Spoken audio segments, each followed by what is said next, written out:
Arrange the following olefins in the increasing order of their stability. Stability बतानी है, कैसे देखेंगे? ये बहुत ना अच्छा सा क्वेश्चन है, बहुत अच्छा क्वेश्चन है। कैसे? देखो, हमें बतानी है ओलिफिन मतलब क्या होता है। एल्कीन को ही हम बोलते हैं ओलिफिन। ठीक है, आपको बतानी है इन एल्कीन्स की या इन ओलिफिन्स की स्टेबिलिटी। कैसे देखेंगे? देखो, स्टेबिलिटी के हमने 3-4 चीजें पढ़ी हैं। एक तो अपना मेसोमेरिक इफेक्ट, एक अपना हाइपर कॉन्जुगेशन इफेक्ट और एक अपना इंडक्टिव इफेक्ट। यहाँ पे क्योंकि कोई कुछ और तो दिख नहीं रहा हमें, तो ये तो कुछ है नहीं, क्योंकि हम ना तो हमें नॉन बॉन्डिंग इलेक्ट्रॉन दिख रहे हैं कहीं पर, ना कुछ और दिख रहा है, कोई पाई बॉन्ड दिख रहा है, कुछ भी है ना। तो ये तो गया, बचते कौन से है? ये वाले। ठीक है, तो हम बात करते हैं हाइपर कॉन्जुगेशन इफेक्ट, क्योंकि पहले ही प्रायोरिटी इसकी है, उस पर इसको देखना है। तो अगर मैं बात करूं इस वाली कार्बन की, आपको पता है ना हाइपर कॉन्जुगेशन कैसे होती है, पहले तो उसको देखो। ये है, यहाँ पे अगर मैं लगा दूं CH3, है ना, तो क्या होगा? जैसे ही यहाँ पे नेगेटिव इधर आया पॉजिटिव, ये यहाँ पे देके चला जाएगा, क्या बनेगा यहाँ पे? नेगेटिव, और यहाँ पे आ जाएगा डबल बॉन्ड, और ये बनेंगे हमारे पास 2H और यहाँ पे बचेगा H+। ठीक है, एक तो ये होगा। ऐसे ही ये वाला H भी दे सकता है, ऐसे ही ये वाला H भी दे सकता है। तो कितने बनेंगे? 3 हमारे पास स्ट्रक्चर्स बन जाएंगे। ये हमारी क्या है? Hyper conjugation. तो बेसिकली आपको देखना क्या होता है, जो हमारे पास ये वाला सिस्टम है उसके नेक्स्ट पे जो कार्बन है उस पे H कितने लगे हुए हैं, है ना, क्योंकि वही तो पार्टिसिपेट करेंगे आपके हाइपर कॉन्जुगेशन में। तो इसको हमने पूरा सिस्टम मान लिया। तो ये वाली कौन सी कार्बन हुई? अल्फा कार्बन, है ना। तो ये वाली कौन से हो गई? Alpha H। तो हम ये बोल सकते हैं कि जितने ज्यादा नंबर ऑफ अल्फा H हमारे सिस्टम में प्रेजेंट होंगे, उतना ही ज्यादा स्टेबल होगा हमारा ओलिफिन। क्यों? क्योंकि उतना ही ज्यादा क्या होगा? Hyper conjugation. ठीक है, तो आपको लिखना है यहाँ पे इस क्वेश्चन में कुछ, आप ना हर क्वेश्चन में कुछ कॉन्सेप्ट होता है, और जब आप रिवाइज करते हो उस चीज को, कॉन्सेप्ट को ही रिवाइज करना पड़ता है। इसलिए यहाँ पे ना इस क्वेश्चन में लिख लेना, क्वेश्चन नंबर 6 आप सोल्व कर रहे हो तो लिख लेना, हायर द नंबर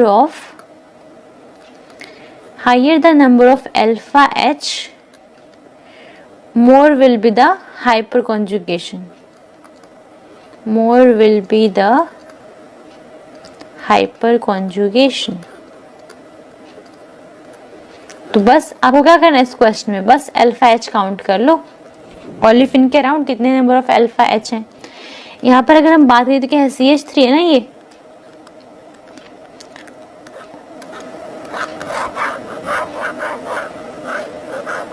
CH3 है ना ये, और यहाँ पे क्या है? H, और यहाँ पे क्या है? H। ठीक है, तो इन दोनों कार्बन के हम अल्फा H काउंट करते हैं।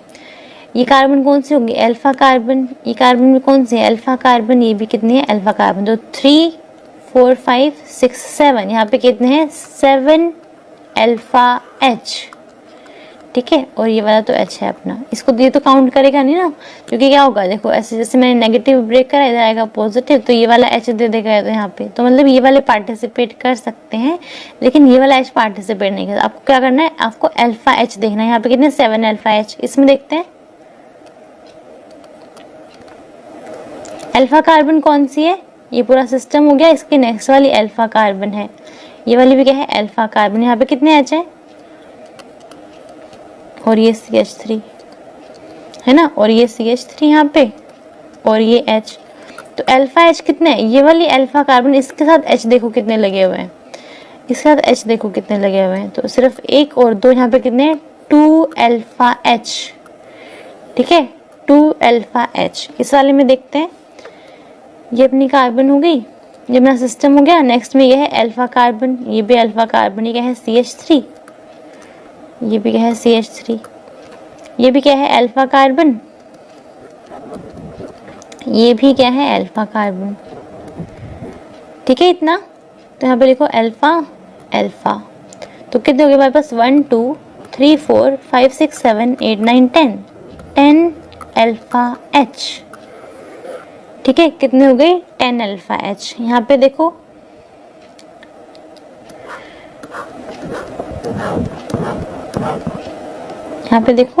ये वाली क्या है? अल्फा कार्बन, ये भी अल्फा कार्बन। तो 2H यहाँ पे लगे हुए हैं, 2H यहाँ लगे हुए, तो कितने हो गए? 4 अल्फा H। ठीक है, बस अब सबके अल्फा एच काउंट कर लिए, क्या करेंगे, स्टेबिलिटी लगाएंगे। सबसे ज्यादा स्टेबल कौन है, बी, सबसे ज्यादा स्टेबल है बी, क्योंकि यहाँ पे क्या है 10 अल्फा एच, ठीक है। उसके बाद कौन सा है, उसके बाद डी, क्योंकि यहाँ पे कितने हैं 7 अल्फा एच। देन हमारे पास ए आता है और सबसे लास्ट में आता है सी। तो ये हो गया ओलेफिन की स्टेबिलिटी का ऑर्डर, किसके बेसिस पे, हाइपर कॉन्जुगेशन इफेक्ट के बेसिस पे, ठीक है। इस तरह से देखते हैं। Which of the following carbocation will be more stable? अब ये कैसे देखेंगे, कार्बोकेटाइन तो यहाँ पर है ना, तो यहाँ पे लगाओ, डिफरेंस कहाँ पर है, यहाँ पे CH2, यहाँ पे भी CH2, डिफरेंस कहाँ पर है, यहाँ पे SI है, यहाँ पे कार्बन है।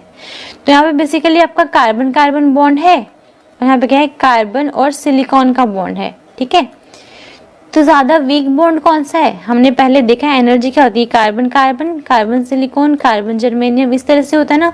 तो carbon silicon, sorry carbon carbon, carbon silicon, carbon germanium, इस तरह से होता है ना। तो एनर्जी किसकी ज्यादा है, एनर्जी हमारे पास कार्बन सिलिकॉन बॉन्ड की ज्यादा है। तो ये वाला बॉन्ड क्या है, वीक है। और मैंने क्या बोला था, वीक बॉन्ड जो होते हैं वो किसमें पार्टिसिपेट करते हैं, हाइपर कॉन्जुगेशन में, है ना। तो इस वाले केस में ये वाला बॉन्ड ऐसे ब्रेक करेगा, तो इस पे जैसे नेगेटिव आएगा ये बॉन्ड बना लेंगे, यानी कि ऐसे, ठीक है। तो इस वाले केस में क्या है, कार्बन सिलिकॉन है वो बॉन्ड वीक है, तो हाइपर कॉन्जुगेशन इफेक्ट हमारे इस वाले मॉलिक्यूल में ज्यादा होगा, क्योंकि कार्बन कार्बन से अच्छा हाइपर कॉन्जुगेशन कौन करेगा, कार्बन सिलिकॉन, बॉन्ड वीक होने की वजह से। इसलिए ये वाला कार्बोकेटाइन जो है वो ज्यादा स्टेबल है, ठीक है। नेक्स्ट देखते हैं, increasing order of following benzene nucleus towards electrophile, increasing order of benzene nucleus towards electrophile. बात तो अभी भी वही है, यहाँ पर आएगा नेगेटिव, ठीक है। ये नेगेटिव क्या करेगा, इसको बुला लेगा, यहाँ पे अटैक करेगा इसके ऊपर, तो यहाँ पे आएगा पॉजिटिव। तो आपको बेसिकली क्या देखना है इसमें, आप सिर्फ ये देख लो कि जब यहाँ पे आ रहा है पॉजिटिव चार्ज, बाकी सब तो सेम रहना है, यहाँ पे इलेक्ट्रोफाइल लग जाएगा। इस वाले पॉजिटिव चार्ज को, जो इस वाले कार्बन जो पॉजिटिव चार्ज आ रहा है, इसको कौन जितना ज्यादा स्टेबल, जो सबसे ज्यादा स्टेबल करेगा वो सबसे फास्ट देगा रिएक्शन, है ना। तो यहाँ पर देखो कैसे करोगे, ये वाला क्वेश्चन बहुत इंपॉर्टेंट है, मेरी तरफ से स्टार लगाओ, इसमें गलतियां होने के चांसेस हैं, और मैं मान भी रही हूँ कि शायद आपको गलत भी हुआ होगा, अभी देखना। यहाँ पर अब पॉजिटिव आया है, ठीक है। अब कौन स्टेबल करेगा, अगर आप ये देख रहे हो कि अगर आप लगाओगे ना इंडक्टिव इफेक्ट के अकॉर्डिंग, अगर आपने ऑर्डर लगाया होगा इंडक्टिव इफेक्ट के अकॉर्डिंग, तो आप ये बोलोगे कि यहाँ पे क्योंकि पॉजिटिव चार्ज आ रहा है, इस वाले कार्बन में भी पॉजिटिव चार्ज आएगा, इस पे भी पॉजिटिव आएगा, है ना, इस पे भी पॉजिटिव आएगा, क्योंकि बॉन्ड कैसे होने हैं, ऐसे ब्रेक होने हैं, है ना। तो यहाँ पे नेगेटिव और यहाँ पे आएगा पॉजिटिव, इस वाले पे पॉजिटिव। तो अगर आप इंडक्टिव इफेक्ट लगाओगे तो आप बोलोगे इस वाले केस में ये पॉजिटिव आए ना, तो ये भी क्या है, डोनेटिंग ग्रुप इलेक्ट्रॉन देगा इसको, ये भी क्या है, डोनेटिंग ग्रुप, ये भी इलेक्ट्रॉन डेंसिटी देगा, ये भी देगा। तो इस वाले अकॉर्डिंग इस वाले केस में क्या हो जाएगा, सबसे ज्यादा क्या है, इंडक्टिव इफेक्ट है। तो इंडक्टिव इफेक्ट के अकॉर्डिंग आपका आंसर होना चाहिए डी। यहाँ पे सिर्फ यहाँ पे 2 अल्काइल ग्रुप है, तो उसके बाद बी, उसके बाद सी, और सबसे लास्ट में ए, क्योंकि वहां पे क्या है, इलेक्ट्रॉन डोनेटिंग ग्रुप एक भी नहीं लगा हुआ, सिर्फ CH3 है। तो ये आपका इंडक्टिव इफेक्ट के अकॉर्डिंग हो गया, लेकिन ये वाला आंसर गलत होगा। क्यों, क्योंकि हाइपर कॉन्जुगेशन इफेक्ट उससे भी ज्यादा प्रायोरिटी पाते हैं किससे, इंडक्टिव इफेक्ट से। तो हाइपर कॉन्जुगेशन देखो ज्यादा किस में हो रही है, हमें हाइपर कॉन्जुगेशन के लिए क्या चाहिए होता है, अल्फा एच। तो अगर ये आपका कार्बोकेटाइन है, इसका नेक्स्ट कार्बन कौन सी जाएगी, अल्फा कार्बन। ये वाली कार्बन कौन सी है, अल्फा, ये भी अल्फा, और ये वाली कार्बन भी क्या है, अल्फा। अब काउंट करो अल्फा एच, इस ये अल्फा कार्बन में कितने एच लगे हुए हैं, 3, तो यहाँ पे कितने हैं, 3 अल्फा एच। यहाँ पे कितने हैं, सिर्फ 1 अल्फा एच है, और यहाँ पे कितने हैं, 2 अल्फा एच, और यहाँ पे एक भी अल्फा एच नहीं है, 0 अल्फा एच। तो इसके अकॉर्डिंग जितने ज्यादा अल्फा एच होते हैं ज्यादा हाइपर कॉन्जुगेशन होती है। तो किस में होगी सबसे ज्यादा, इसमें। तो हाइपर कॉन्जुगेशन के अकॉर्डिंग हमारा ए सबसे ज्यादा स्टेबल, उसके बाद हमारे पास सी आएगा, उसके बाद अपना ये आएगा बी, और सबसे लास्ट में आएगा डी। तो ये है आपका इस क्वेश्चन का एक्चुअल आंसर, जो हमने किसके बेसिस पे निकाला है। मैंने सेम नहीं देखे 2 ऑप्शन, लास्ट में डी, ठीक है, लास्ट में आएगा आपका डी। तो ये आपका किसका है, हाइपर कॉन्जुगेशन के अकॉर्डिंग ऑर्डर आएगा, क्योंकि यहाँ पे नंबर ऑफ अल्फा एस ज़्यादा है, उसके बाद यहाँ पे 2, इसके बाद 1, यहाँ पे 1 भी नहीं है, तो इसका आंसर ये होगा। इसलिए मैंने बोला था उसको बड़ा बड़ा लिखो, सबसे ज़्यादा मेसोमेरिक इफेक्ट होता है, उसके बाद हाइपर कॉन्जुगेशन, उसके बाद इंडक्टिव। आपको हर केस में यही लगाने हैं, हाइपर कॉन्जुगेशन की प्रायोरिटी ज़्यादा होती है इंडक्टिव इफेक्ट के कंपैरिजन में, ठीक है, ये ज़्यादा डोमिनेटिंग होता है। तो क्या होगा, इसका आंसर ये हो जाएगा, ये नहीं होगा। आपने अगर जो क्वेश्चन सॉल्व किया है उसमें ना ये लिखना ऐसे करके, उसमें लिखना ऐसे कि इंडक्टिव इफेक्ट के अकॉर्डिंग नहीं देखेंगे, क्यों, क्योंकि ये इंपॉर्टेंट है। विच of the following group shows maximum minus I effect. Okay, ये वाला क्वेश्चन तो मैंने करवाया, आंसर लगा दो डायरेक्ट, ये क्यों, क्योंकि जो ये नाइट्रोजन है इस पे लगे हुए हैं 3 मिथाइल, है ना, ये तो मैंने आपको डिटेल में करवाया एकदम, बस फटाफट से दिखाती हूँ। मान लो ये सब कुछ सब मान लो कार्बन से जुड़े हुए हैं, ठीक है, इस पे लगा हुआ है प्लस चार्ज, तो क्या करेगा, क्योंकि हमारा नाइट्रोजन जो है वो सेकंड पीरियड का है, उसमें 2 पे तो साइज छोटा होता है, इसलिए इन दोनों जो इलेक्ट्रॉन पेयर हैं ये वाले, इनमें क्या होता है, रिपल्शन होता है, थीटा की वैल्यू बढ़ जाती है, थीटा बढ़ेगा तो एस कैरेक्टर बढ़ेगा, एस कैरेक्टर बढ़ेगा तो इलेक्ट्रोनेगेटिविटी बढ़ेगी, यानी कि माइनस आई इफेक्ट बढ़ेगा। तो इसका जो माइनस आई इफेक्ट होता है वो क्या, मैक्सिमम होता है। ये सिर्फ किस में लगता है, सेकेंड पीरियड वालों में, ठीक है, ध्यान रखना।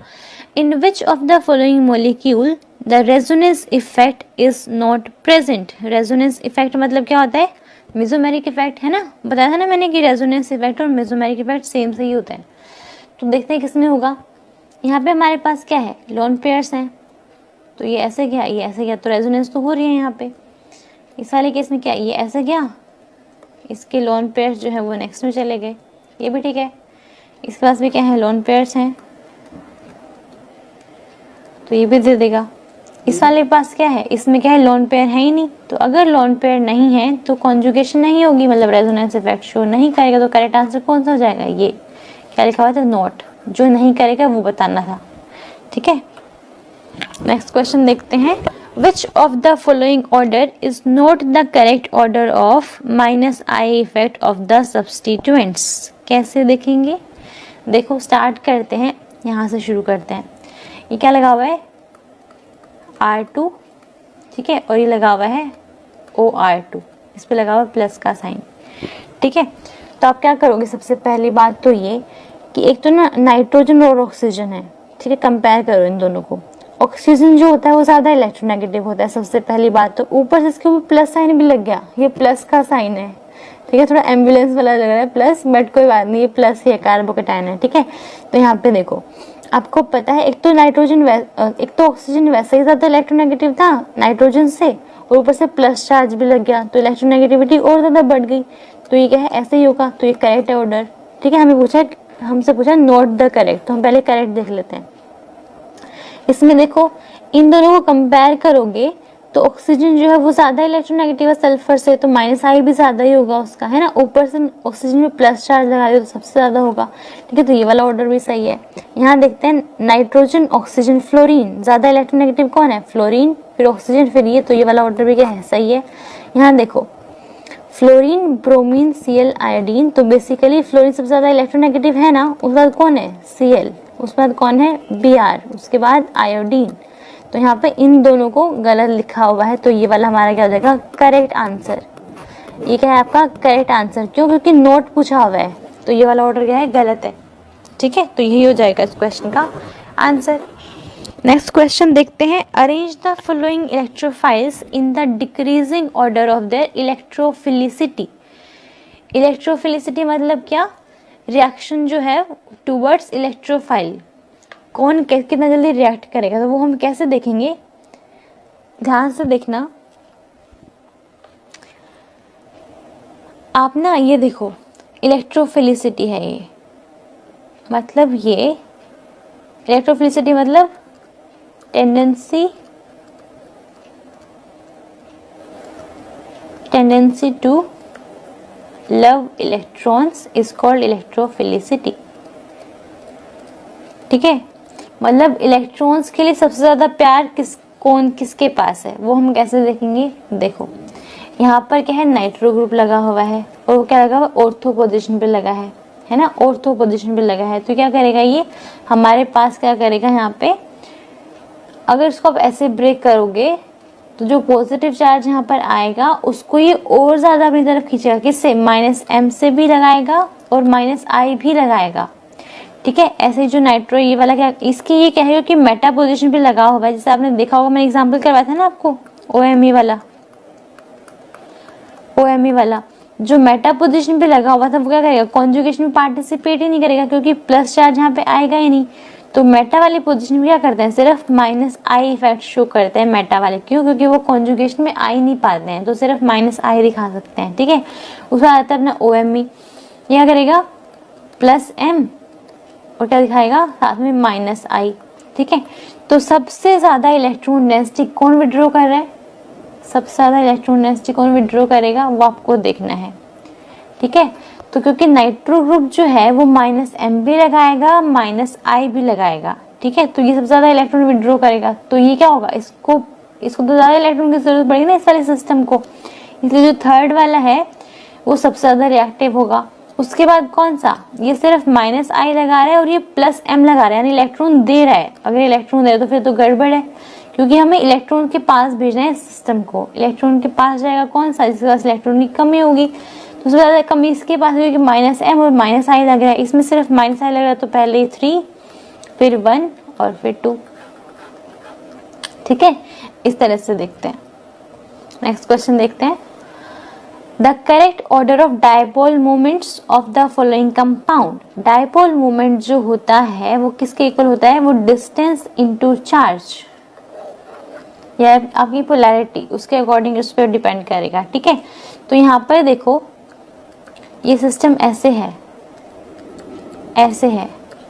ठीक है, तो अगर मैं दिखाती हूँ इसमें कॉन्जुगेशन तो कैसे होगा, इधर नेगेटिव इधर आएगा पॉजिटिव, ये इसको दे देगा। तो बेसिकली जो कॉन्जुगेशन है वो इतने एरिया में जो है वो स्प्रेड आउट हो रखी है, इतने वाले एरिया में है। ठीक है, आपको पता है जो CO बॉन्ड है वो क्या है, ज्यादा पोलर है C डबल बॉन्ड C से, है ना, इतना तो समझ में आ गया ना, ये ज्यादा पोलर है। तो यहाँ पे क्या होगा, चार्ज वाला जो फैक्टर है वो इस वाले केस में ज्यादा है C डबल बॉन्ड O में, तो जो 3 है वो तो इन दोनों से ही कम होगा, क्यों, क्योंकि यहाँ पे C डबल बॉन्ड C है तो चार्ज वाला फैक्टर तो कम हो गया।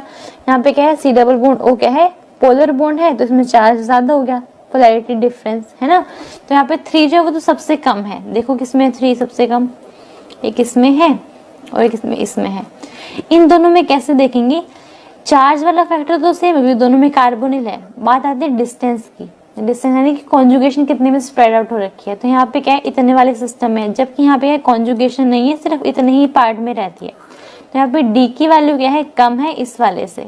ठीक है, तो क्या हो जाएगा, सबसे ज्यादा सेकंड, फिर फर्स्ट, फिर थर्ड। कौन सा ऑप्शन हो जाएगा, second, first and then third. The order of nucleophilicity of the following anions in an SN2 reaction. आपको अभी SN2 तो मैंने पढ़ाया नहीं, लेकिन हमें ये पता है कि न्यूक्लियोफिलिसिटी का ऑर्डर कैसे देखते हैं। तो मैंने आपको बोला था, जब भी आपसे कोई बोले न्यूक्लियोफिलिसिटी, एक काम करा, क्या लिखोगे ब्रैकेट में, पोलराइजेबिलिटी।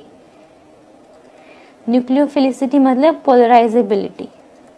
ठीक है, और उसके बाद क्या लिखोगे, ये जो होता है साइज के डायरेक्टली प्रोपोर्शनल होता है और इनवर्सली प्रोपोर्शनल होता है इलेक्ट्रोनेगेटिविटी के। बस अगर आपने इतना लिख दिया ना, आपका कोई भी क्वेश्चन गलत नहीं होगा न्यूक्लियोफिलिसिटी वाला। ठीक है, सबसे पहले क्या देखेंगे, तो साइज देख लो। अगर आप इन दोनों का साइज देखोगे, मतलब ये क्या है, डोनर एबिलिटी है ना, इलेक्ट्रॉन को देने की जो टेंडेंसी है उसी को तो बोलते हैं इलेक्ट्रॉन को, मतलब डोनेट करना है, तो समझ में आ गया। ठीक है, इन दोनों में से देखो, यहाँ पे ऑक्सीजन है, यहाँ पे सल्फर है, नेगेटिव चार्ज दोनों पे है। अब क्या करेंगे, साइज देखेंगे। सल्फर का साइज क्योंकि बड़ा होता है तो इसकी न्यूक्लियोफिलिसिटी क्या होगी, ज्यादा होगी, क्योंकि ज्यादा पोलराइजेबल होगा तो न्यूक्लियोफिलिसिटी भी ज्यादा होगी। तो ये तो समझ में आ गया, जो Q है वो ज्यादा है P से। ठीक है, उसके बाद देखते हैं, अब ये अपना P को कंपेयर करो इन सबसे, क्योंकि ऑक्सीजन डोनर एटम जो है वो सब में ऑक्सीजन, यहाँ पे भी ऑक्सीजन है, यहाँ पे भी ऑक्सीजन है, यहाँ पे भी ऑक्सीजन है, इसको इलेक्ट्रॉन देने हैं। जो ये नाइट्रो ग्रुप लगा रखे हैं हमने, वो क्या करते हैं, इलेक्ट्रॉन को अपनी तरफ खींचेंगे। कैसे, ये आएगा नेगेटिव, इस पे जैसे ही पॉजिटिव आएगा वो कॉन्जुगेशन में आएगा, इस पे आएगा नेगेटिव। ठीक है, तो जैसे ही इस कार्बन पे नेगेटिव आया, हमारा नाइट्रो ग्रुप कैसा होता है, नाइट्रो ग्रुप होता है ऐसा, इस पे लगा हुआ है पॉजिटिव चार्ज। तो नेक्स्ट में क्या करेगा, ये इसको ऐसे ब्रेक करेगा, इस पे एक और पॉजिटिव आएगा, तो ये क्या करेगा, बॉन्ड बनाएगा इसके साथ। मतलब बेसिकली इसको ऐसे करो,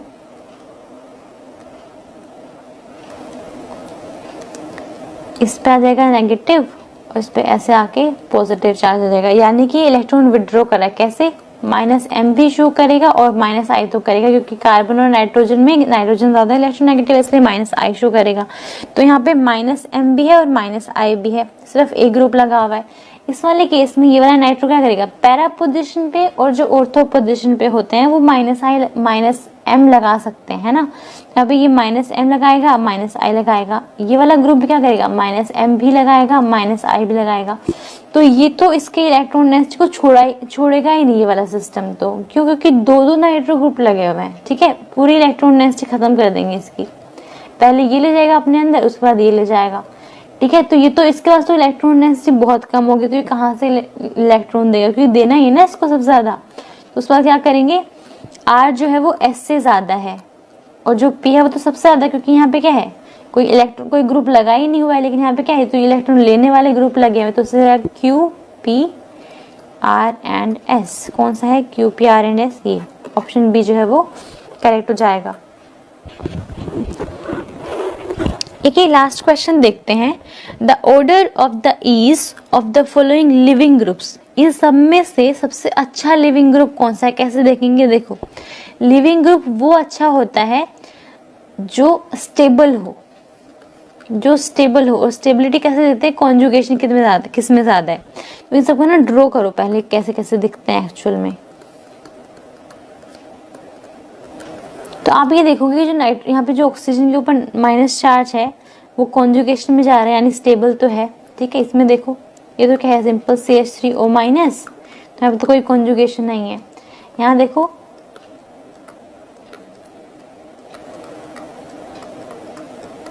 O माइनस, तो यहाँ पे कितनी कॉन्जुगेशन है, ये यहाँ पे भी जा सकता है और ये यहाँ पे भी जा सकता है ना। तो इस फर्स्ट वाले के कंपैरिजन में कॉन्जुगेशन इसमें ज्यादा है, उसमें सिर्फ एक ही ऑक्सीजन है, इसको डिलोकलाइज करवाने के लिए यहाँ पे दो ऑक्सीजन है। ठीक है, तो ये तो समझ में आया, जो 3 है वो 1 से ज्यादा है। और इन दोनों में देखो कैसे देखेंगे, यहाँ पे तो कोई जा ही नहीं रहा है, ये तो जो 1 है वो ज्यादा अच्छा है सेकंड से। इतना समझ में आया।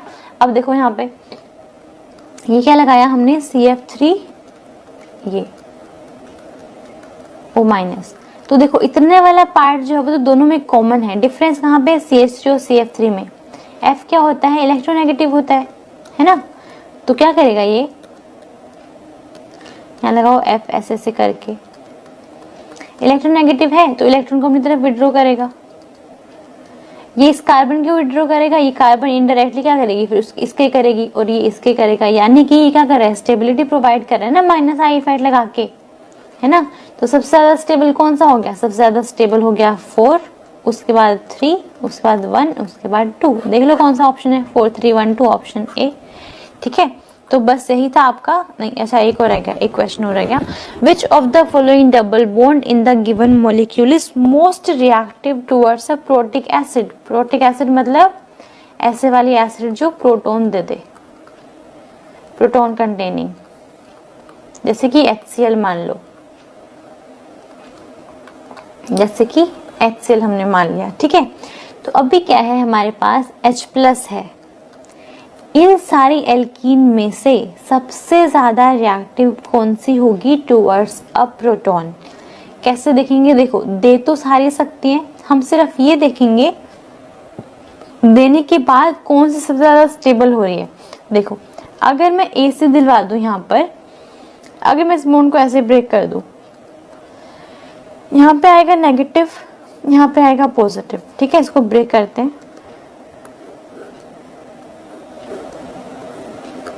इस पे तो आ गया नेगेटिव और इस पे आ गया पॉजिटिव। इतना ठीक है, आगे सिस्टम ऐसे है, इतना ठीक है। इस नेगेटिव पे क्या होगा, ये नेगेटिव अटैक करेगा इस H+ के ऊपर, तो क्या बन जाएगा यहाँ पे H लग जाएगा, चार्ज खत्म। ठीक है, अब जो ये पॉजिटिव चार्ज है उसको स्टेबलाइज कौन कर रहा है, उसको CH3 स्टेबलाइज कर रहा है। कैसे, इस पॉजिटिव के साथ वाला कौन सा है, अल्फा कार्बन, 3 अल्फा है जो, तो क्या होगा, हाइपर कॉन्जुगेशन से इसको स्टेबलाइज कर रहा है, तो ये तो पॉजिटिव स्टेबल हो गया। और भी स्टेबलाइजेशन है, कैसे, इसको ऐसे ब्रेक कर दो नेक्स्ट स्टेप में, तो क्या बनेगा, ये ऐसे बन गया और पॉजिटिव कहाँ पर आया, ऐसे करके यहाँ पे CH3 ऐसे बन गया नहीं पूरा सिस्टम, यहाँ पे CH3 लगाओ।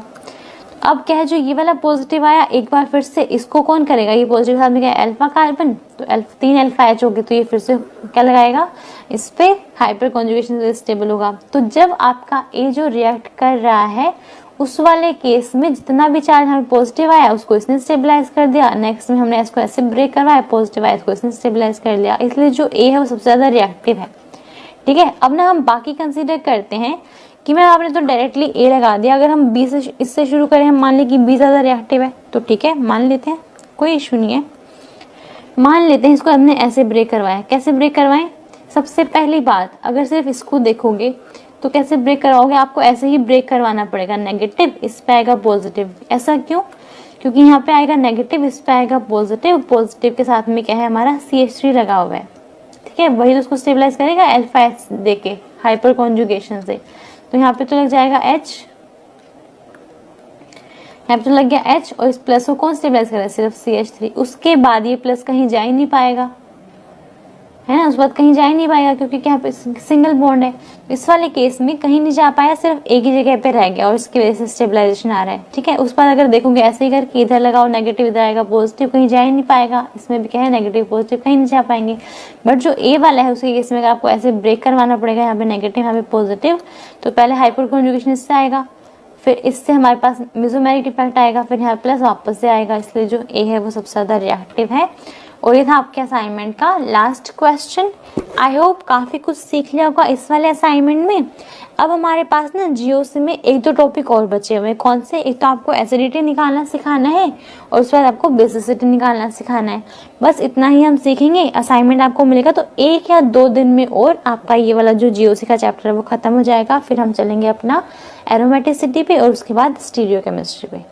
ठीक है, इसको अच्छे से कर लेना। जो वाला कॉन्सेप्ट आपको नया लगा हो ना सीखने में, उसको अपने क्वेश्चंस में ही अच्छे से मार्क कर लेना या फिर नोट्स में मार्क करते हुए चलना। ठीक है, और इसका अच्छे से रिवीजन करना। जिस दिन भी चैप्टर खत्म होगा उसके 1-2 दिन बाद मैं आपको टेस्ट दूंगी इसी चैप्टर का। ठीक है, और टेस्ट में अच्छे से परफॉर्म करना है। मैंने पहले भी बोला था, जिसकी टेस्ट में टॉप 5 रैंक आएगी उसको मैं खुद कॉल करूंगी। ठीक है, तो आप चाहते हो ना मैं कॉल करूँ आपको, तो अच्छे से पढ़ना है, एकदम अच्छे से टेस्ट देना है और अच्छे से मार्क्स लेकर आना है। और क्वेश्चन को देख के डरना नहीं है। अगर इतने क्वेश्चन करवाने के बाद भी ना आपको क्वेश्चन से फियर है ना कि मतलब क्वेश्चन देख के भगवान ये क्या पूछ लिया, अगर ऐसे वाला सीन है तो वो बहुत गलत है। हमारे पास 4 महीने बचे हुए पेपर के, उसमें आपको सिर्फ इतना ही काम करना है। सिलेबस तो मैं करवा दूंगी, लेकिन जो ये क्वेश्चन को देख के जो ये डर आता है ना दिमाग में कि तो गलती होगा, मुझसे तो हो ही नहीं रहा, अप्रोच ही नहीं करा जा रहा, उसको बस खत्म करो। ठीक है, इसकी वजह से मैं आपको इतने सारे क्वेश्चन देती हूँ हर बार करवाने के बाद, वरना मैं क्वेश्चन 4-5 देके भी खत्म करवा सकती हूँ। मुझे कोई जरूरत नहीं है 16 क्वेश्चन देने की, लेकिन मैं चाहती हूँ आपका जो ये डर है ना क्वेश्चन को देखने का वो खत्म हो जाए। जितनी तरह के क्वेश्चन मुझे मिलेंगे मैं सारे करवा दूंगी, ताकि एग्जाम में आपको ऐसे न लगे कुछ नया पूछ लिया। ठीक है, तो बस प्रैक्टिस करते जाओ। इनको जब आपको टाइम मिलता है ना करने के बाद, आपको मान लो आपने कर लिए वाले क्वेश्चन, थोड़ा टाइम बचा हुआ है, तो अच्छे से ना रिविजन करा करो। जब भी आपको लगे कि वीडियो थोड़ा सा लेट हो रही है, ऐसा कुछ हो रहा है, तो कुछ नहीं टेंशन आपको, आप सिर्फ रिवाइज करो। जितना अच्छे से रिवाइज करोगे उतना ही अच्छा एग्जाम होगा। ठीक है, अच्छे से